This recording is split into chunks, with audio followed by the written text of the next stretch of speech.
Justice L Narasimha Reddy కమిషన్పై సుప్రీంకోర్టులో KCR petition. నేడు CJI ధర్మాసనం విచారణ. అంటే చీఫ్ జస్టిస్ ధర్మాసనం ఇవాళ విచారణ చేయబోతున్నది. కేసీఆర్కి ఏమైంది?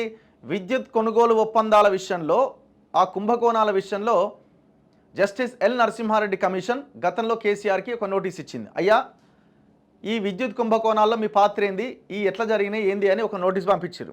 పంపించగానే ఆయన ఒక వివరణ ఇచ్చిండు. సరిగ్గా అదే రోజుకి ఆయన ఆ నోటీస్కి రిప్లై ఇవ్వాలి. సరిగ్గా అదే రోజు ఆయన నోటీస్కి రిప్లై ఇచ్చిండు. సంతృప్తి చెందని కమిషన్ మళ్ళీ నోటీస్ పంపింది, నువ్వు ప్రత్యక్షంగా హాజరు కావాలి అని. అప్పుడు ఆయన ఏం చేసిండు? ఇక మొత్తం ఫామ్ హౌస్లో రిటైర్డ్ ఆఫీసర్లని, వాళ్ళని వాళ్ళని పెట్టి ఏం చేద్దామని దీని నుంచి ఎట్లా తప్పించుకోవాలి అని హైకోర్టులో ఒక రిట్ పిటిషన్ వేసిండు. హైకోర్టులో రిట్ పిటిషన్ వేస్తే హైకోర్టులో రిట్ పిటిషన్కి నెంబర్ రాలే. ఇంకా నెంబర్ ఇవ్వాలా వద్దా అన్న దాని మీద ఆర్గ్యుమెంట్స్ జరిగినాయి. మొత్తానికి కోర్టు యాక్సెప్ట్ చేసింది, నెంబర్ ఇచ్చారు. దాని తర్వాత ఈ పిటిషన్ విచారణకి అర్హత ఉందా లేదా ఈ పిటిషన్కి అన్న దాని మీద విచారణ జరిగింది.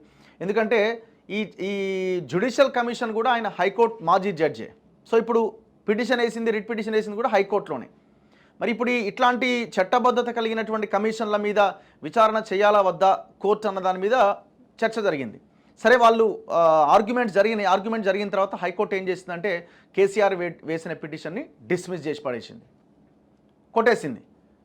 మనోడు మళ్ళీ ఏం చేసిండు? ఇప్పుడు సుప్రీంకోర్టుకు పోయి మళ్ళీ పిటిషన్ వేసిండు. ఈ విచారణని మొత్తం క్యాన్సిల్ చేసేయండి అంటుండు. ఇప్పుడు మీరు ఏ తప్పు చేయలేదు కదా.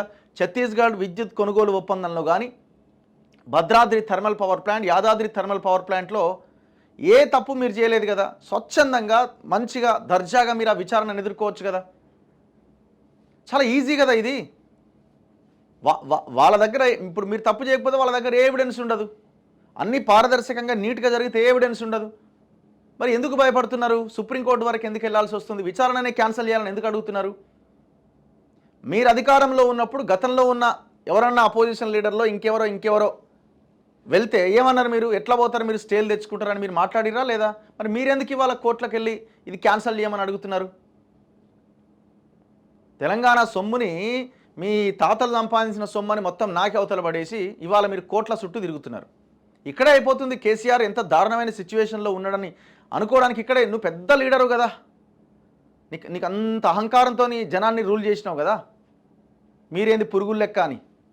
మరి నీ దగ్గరికి వస్తే వీళ్ళని కూడా అట్లే చూడు. మరి నువ్వు విచారణకు హాజరుగా చూసుకుందాం, తాడోపేడ తేల్చుకుందాం, నేనే హాజరవుతా స్వయంగా, అవసరమైతే నేనే వాదించుకుంటా నా కేసుని నువ్వు తొడగొట్టి చెప్పాలి కదా, నువ్వే తప్పు చేయకపోతే. ఇప్పుడు క్యాన్సల్ చేయమంటుండు. తెలంగాణలో గత బీఆర్ఎస్ ప్రభుత్వ హయాంలో ఛత్తీస్గఢ్ నుంచి జరిగిన విద్యుత్ కొనుగోళ్లు, భద్రాద్రి, యాదాద్రి థర్మల్ విద్యుత్ కేంద్రాల నిర్మాణంపైన విచారణ జరపడానికి జస్టిస్ ఎల్ నరసింహారెడ్డి ఆధ్వర్యంలో రాష్ట్ర ప్రభుత్వం కమిషన్ ఏర్పాటు చేయడాన్ని సవాల్ చేస్తూ మాజీ ముఖ్యమంత్రి కె చంద్రశేఖరరావు సుప్రీంకోర్టును ఆశ్రయించారు. ఇదే అంశంపైన జూన్ 24వ తేదీన తాను దాఖలు చేసిన పిటిషన్ను కొట్టేస్తూ తెలంగాణ హైకోర్టు స్పష్టమైన తీర్పు చెప్పింది. సో దాంతో ఆయన సుప్రీంకోర్టుకు పోయిండు. సో ఇవాళ సిజేఐ, సుప్రీంకోర్టు చీఫ్ జస్టిస్ ఆధ్వర్యంలోని ధర్మాసనం కేసీఆర్ పిటిషన్ మీద విచారణ చేయబోతున్నది. మరి ఏం చేస్తుంది అన్నది, ఏమొస్తుందన్నది చూడాలి. మరి కోర్టులో ఇది వ్యవహారం.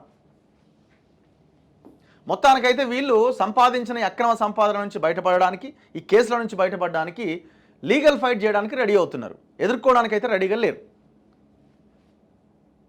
ఇప్పుడు ఇంకా అక్కడ విచారణ ఇది బేసిక్గా ఏంటంటే వాళ్ళు ఒక రిపోర్ట్ ఇస్తారు. ఇగో ఇది ఫ్రాడ్, ఒకవేళ ఫ్రాడ్ జరిగితే ఈ ఫ్రాడ్ జరిగిందని రిపోర్ట్ ఇస్తారు, లేకపోతే జరగలేదని రిపోర్ట్ ఇస్తారు. ఆ విచారణనే ఆపమంటున్నాడు. ఇంకా అది చర్యలు తీసుకునే వీటి దాకా కూడా రాలే. అంటే ఎంత భయపడుతున్నారు చూడండి.